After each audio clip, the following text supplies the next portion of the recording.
Freud said to work and to love, I would also say to play. Because I think that if you're a healthy person, life should be joyful. And many of us, of course, have got obstacles that prevent us from being as joyful as we would like to be.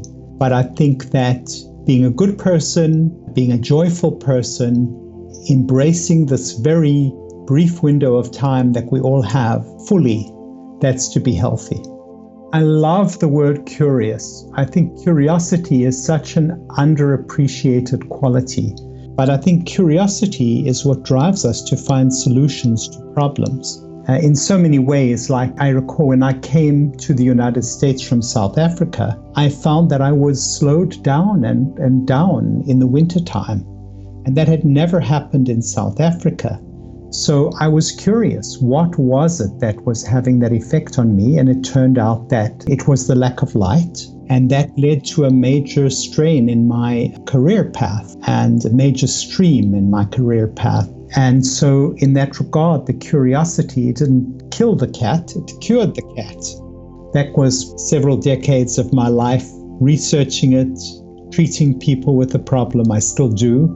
Treating myself. It was extremely joyful and exciting.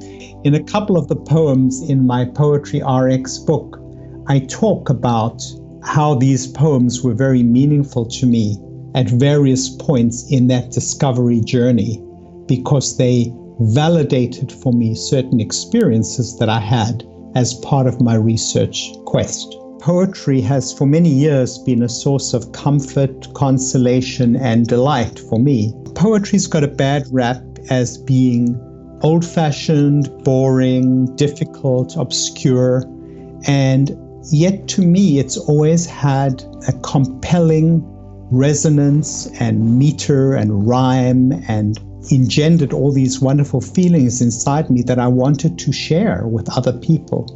So I chose 50 poems that I think really embody the power of poetry to heal and bring joy to people's lives. And then I set each one up, firstly the poem, then a little essay on what the poem tells me and may tell you, and some takeaway points, and finally a little bio sketch that connects the poet with the poem.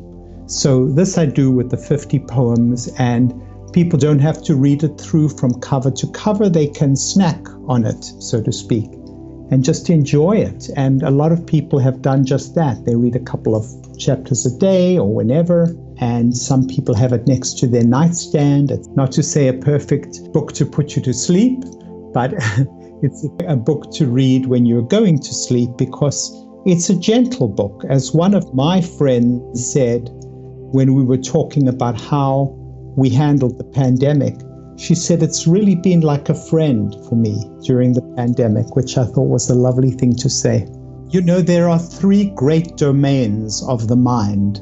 There's thinking, feeling, and acting.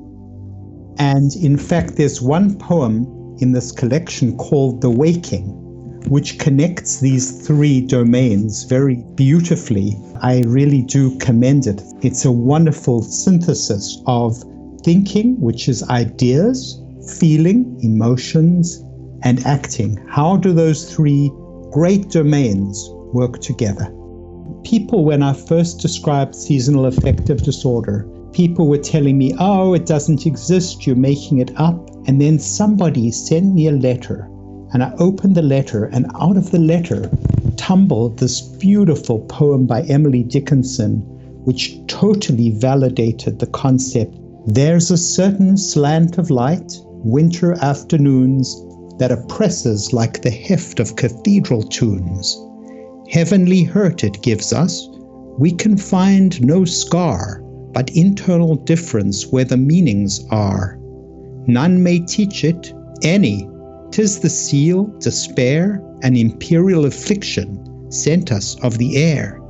When it comes, the landscape listens, shadows hold their breath. When it goes, 'tis like the distance on the look of death. So there we are, the slant of light on winter afternoons. She saw it long before the scientists did.